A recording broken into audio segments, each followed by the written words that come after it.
SRM Institute of Hotel Management வேலை வாய்ப்பை வழங்கும் 3 ஆண்டு பட்டப்படிப்பு மற்றும் diploma courses. Admissions open now. அழையுங்கள் 9840609671. ஜாதி வாரி கணக்கெடுப்பை உடனடியாக நடத்த மத்திய அரசை வலியுறுத்தி சட்டப்பேரவையில் முதலமைச்சர் மு க ஸ்டாலின் தனி தீர்மானத்தை முன்மொழிந்தார். சட்டப்பேரவையில் 10.5% இடஒதுக்கீடு தொடர்பான விவாதத்தின் போது ஜாதி வாரி கணக்கெடுப்பு மற்றும் மக்கள் தொகை கணக்கெடுப்பு நடத்த மத்திய அரசை வலியுறுத்தி இந்த கூட்டத்தொடரிலேயே தீர்மானம் கொண்டுவரப்படும் என முதலமைச்சர் மு க ஸ்டாலின் அறிவித்திருந்தார். அதன்படி இன்று சட்டப்பேரவை கூட்டத்தில் முதலமைச்சர் மு க ஸ்டாலின் தனி தீர்மானத்தை முன்மொழிந்தார். அப்போது பேசிய அவர், சமுதாயத்தில் அனைவரும் வளர்ச்சி அடைய வேண்டும் என்ற நோக்கில் தமிழக அரசு செயல்பட்டு வருவதாகவும் ஜாதி வாரி கணக்கெடுப்பு நடத்த வேண்டும் என்பதுதான் திமுகவின் நிலைப்பாடு என கூறினார். 10 ஆண்டுகளுக்கு ஒருமுறை மக்கள் தொகை கணக்கெடுப்பை நடத்தும் மத்திய அரசுதான் ஜாதி வாரி கணக்கெடுப்பையும் நடத்த வேண்டும் என ஸ்டாலின் தெரிவித்தார். எனவே தேசிய மக்கள் தொகை கணக்கெடுப்புடன் ஜாதி வாரி கணக்கெடுப்பை மத்திய அரசு உடனடியாக தொடங்க வேண்டும் என முதலமைச்சர் ஸ்டாலின் வலியுறுத்தினார்.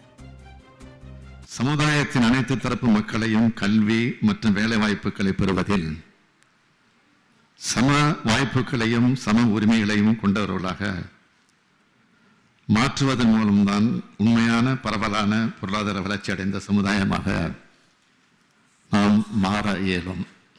சாதி வாரி கணக்கெடுப்பு மேற்கொள்ளப்பட வேண்டும் என்பதுதான் திராவிட முன்னேற்ற கழகத்தினுடைய கருத்தும் என்பதை முதலில் இங்கு தெரிவித்துக் கொள்கிறேன்.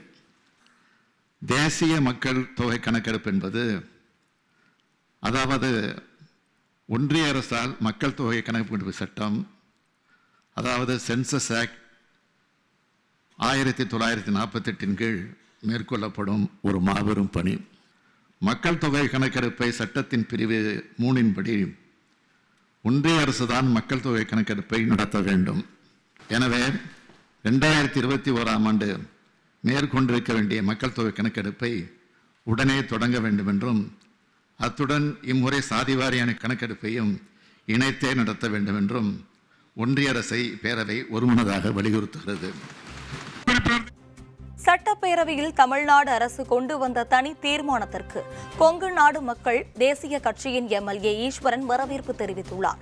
சட்டப்பேரவையில் பேசிய அவர், ஜாதிவாரி கணக்கெடுப்பை நடத்தினால் ஒரு ஜாதிக்குள் இருக்கும் அனைத்து உட்பிரிவுகளையும் ஒற்றுமைப்படுத்த முடியும் எனவும் அவர்களை ஒரே ஜாதி பிரிவாக கணக்கிட மத்திய அரசை வலியுறுத்த வேண்டும் என கேட்டுக்கொண்டார். அடித்தட்டு மக்களுக்கும் பலன் கிடைக்கும் வகையில் இடஒதுக்கீட்டை வழங்க நடவடிக்கை எடுக்க வேண்டும் என தெரிவித்தார். 2021 எடுக்க வேண்டிய சாதிவாரி கணக்கெடுப்பை இன்னும் ஏதோ காரணங்களுக்காக தள்ளி போட்டுக் கொண்டிருக்கிற ஒன்றிய அரசை மக்கள் தொகை கணக்கெடுப்பு மட்டுமல்ல, சாதிவாரி கணக்கெடுப்பும் சேர்த்து எடுக்க வேண்டும் என்ற இந்த தீர்மானத்தை கொண்டு வந்திருக்கிறார். கொங்குநாடு மக்கள் தேசிய கட்சியின் சார்பாக அந்த தீர்மானத்தை முழுமையாக வரவேற்கின்றோம். வருங்காலத்தில் சாதிவாரி கணக்கெடுப்பை எடுக்கும் பொழுது அந்தந்த சாதிக்குள் இருக்கிற உட்பிரிவுகளை ஒற்றுமைப்படுத்தி ஒரே பெயராக அதை செய்ய வேண்டும் என்ற அந்த கோரிக்கையும் மாண்புமிகு முதலமைச்சர் அவர்கள் ஒன்றிய அரசிற்கு வைக்க வேண்டும்.